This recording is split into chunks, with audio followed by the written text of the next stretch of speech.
Martin was looking at stuff in the library when last we were reading, and it's really interesting to think about what he might be trying to discover.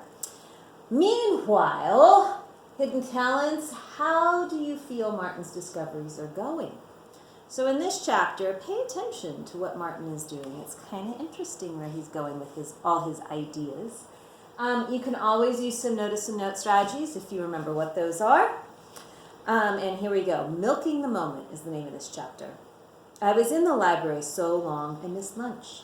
I guess the bell rang, but I didn't pay any attention to it. So I had to wait until dinner to spring my trap. It was tough keeping quiet. The guys would be blown away when I told them what I'd figured out. It was all so amazingly incredible I caught up with them in line. Lucky hadn't come back from his weekend with his dad, so it was just Flitch, Torchy, Cheater, and me. When we brought our trays out from the food line, I grabbed a seat next to Flitch. It was perfect. All I needed was a distraction. That came quickly enough. I noticed Torchy's napkin was on fire. It wasn't a big blaze. The edge was lightly smoldering. "Fire!" I said, just loud enough so Flitch looked at Torchy's tray. I reached out and smothered the fire with my right hand. As I leaned across the table, I knocked over my milk with my left hand. Before the carton even landed on its side, Flitch jumped out of his seat. At that point, he still wasn't looking in my direction. "Hey, careful," he said as the milk glugged out of the open lip of the carton and splashed over the spot where his butt had just been resting. "Wow." "I'm sorry," I said. I mopped up the chair with a handful of extra napkins I had on my tray. I knew I'd need them. I lost my spot. So I grabbed a whole bunch. It was hard to keep from grinning, but I wasn't grinning over spilled milk. I was grinning over the proof I'd hoped to find. As I'd expected, Flitch was bone dry. Not a drop had touched him. "What's so funny?" he asked. "I'll tell you later," I whispered. This was great. I was dying to tell them right there, but I didn't want anyone in the other tables to hear. "It's a secret. I'll explain when we get back to the room." "I can't wait to hear this," said Flitch. Flitch said. "Hear what?" Torchy asked. "Later," I said. Cheater gave me an odd look. I had a feeling he already knew what I was going to talk about. Even so, he didn't say anything. None of the others had a clue yet, but that would change after dinner. As I finished my meal, I thought about how thrilled they'd be to hear the truth. "Okay," Torchy said after we had gathered in the room. "What's the big mystery?" That was a good choice of words. I felt like the detective at the end of a mystery movie. When he gathered all the suspects together and is about to explain everything, I stood up and pointed at Cheater. "Why are you at this school?" "You know why," he said. "They think I cheat on tests." "Do you cheat?" "No, I don't need to cheat. I'm smart. Ask me anything. Anything at all." "I know you're smart," I told Cheater. "What about you? Why are you here?" I asked, pointing to Flitch. "I'm kind of jumpy," he said. "I guess I get distracted a lot. It messes up my grades, according to my teachers. I'm a disruptive influence in the classroom." "And we all know why Torchy is here," I said. "But maybe the adults are wrong about you guys. Maybe there's another explanation." This was going to be great. They'd be amazed when I told them what I'd figured out. "What explanation?" Torchy asked. Here goes, I thought. "You all have psychic abilities." Dead silence filled the room, and 3 pairs of puzzled eyes stared at me. I might as well have been speaking Turkish. I realized they needed more of an explanation. I could understand that. This was a big idea to grasp all at once. Flitch has precognition, and Cheater is telepathic, I said, stumbling a bit over the words as I showed off my new vocabulary. I waited for them to congratulate me on my brilliance. "Huh?" Torchy said. "Precognition," Flitch asked. "Sounds like a device that starts a car by remote control." Cheater just looked at me like I was crazy. "Really?" I said. "It's true. Cheater is telepathic. He can read minds. That's why he always has the same answers on his tests as the other people in the room." "I'll prove it." I needed to concentrate on something so Cheater could read my mind. A number. That would be a good test. But not a small number. It couldn't be something simple like the number 7. Everyone thinks of 7, just like everyone thinks of the ace of spades if you ask them to name a card. It had to be a bigger number. My house was on 85 Pritchard Drive. I closed my eyes and thought real hard of the number 85. I pictured a big 85, huge red digits flashing like a score in a video game. I said 85, 85, 85, over and over in my mind. Then I said, okay, Cheater, what number am I thinking of? How should I know, Cheater said. Come on, take a guess. I knew he could get it. Cheater shrugged, then said, 7, is that it? Yeah, I mean, it was, but then I changed it. It started out as 7. Big deal, Flinch said. Everyone picks 7. Forget about the number. That doesn't matter. Think back, I urged the others. Cheaters always knows what I'm thinking. It must have happened to the rest of you, too. Haven't any of you noticed? Come on. You must have. My mom usually knows what I'm thinking, Torchy said.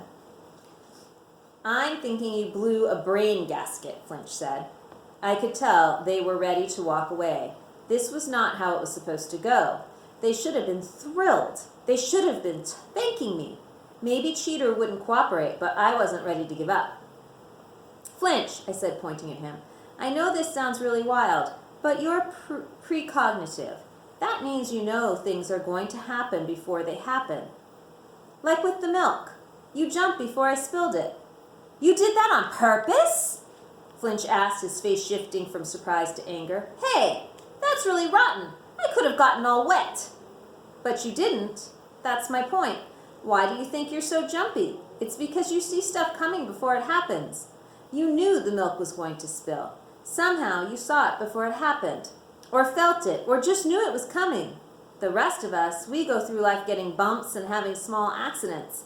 I'm always stubbing my toes, or I'll bang my elbow when I walk around a corner. You avoid all that. But it makes you look real jumpy, and you start worrying about all the stuff you see coming from the future instead of paying attention to the present. I paused to catch my breath.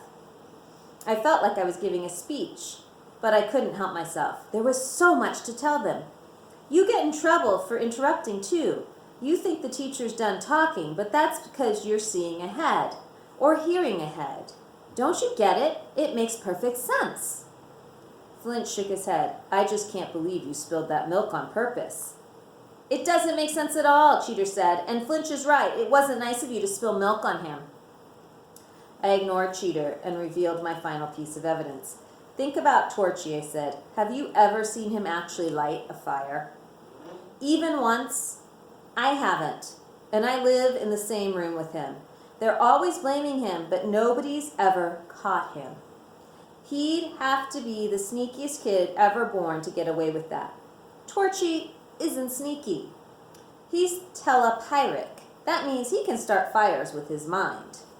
I grabbed my notebook, ripped out a page, and thrust the sheet of paper at Torchy. Come on, light it. Martin, Torchy said. This is some kind of stupid joke, right? No joke. Come on, light it. I moved the paper right in front of his face. Please? I can't do nothing like that, honest. I told you I didn't start no fires.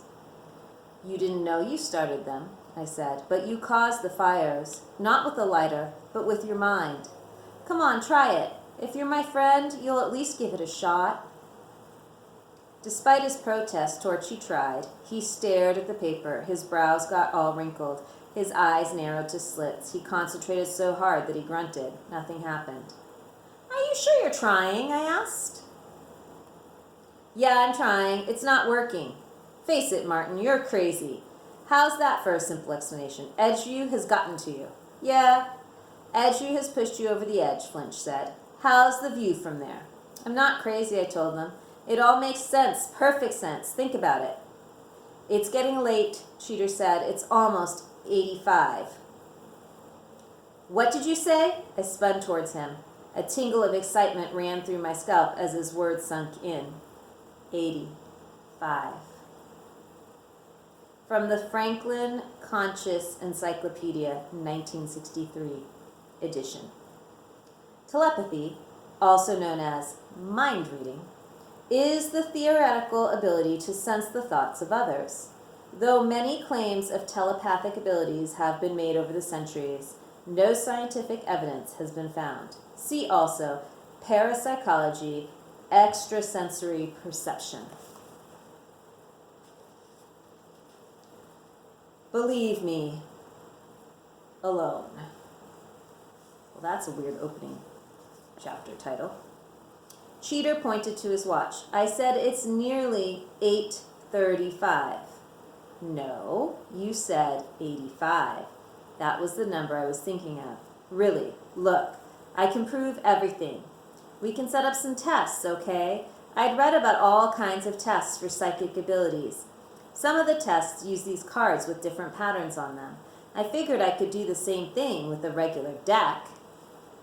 If Cheater could tell what card I was looking at, that would prove he could read minds. And if Flinch could tell what the next card was before I turned it over, that would prove he could see the future. As for Torchy, all he had to do was set the deck on fire. I'm sure someone has cards. Let me find cards and I'll show you. Maybe tomorrow, Cheater said as he walked toward the door. Yeah, I'm out of here, Flinch said. He started to follow Cheater. Then he jumped back. At that instant, Cheater yanked at the door real hard. It flew open and the knob slipped from his hand. If Flinch hadn't jumped, he'd have gotten hit. See? I shouted, pointing at Flinch. Flinch glanced back at me. See what? Nothing happened. Forget about it, Martin. It's not funny. I watched them leave, then plunked down on my bed. It's true, I said to Torchy. Every single word I said is true. I looked it all up. It's in the books. I couldn't understand why Cheater had gotten so angry. It didn't make any sense at all. Maybe Flinch was angry about the milk. Okay, I could see that. But still, the stuff I was trying to tell him was way more important than a pair of wet pants. Torchy sighed. It would be nice if you were right, he said. I really didn't start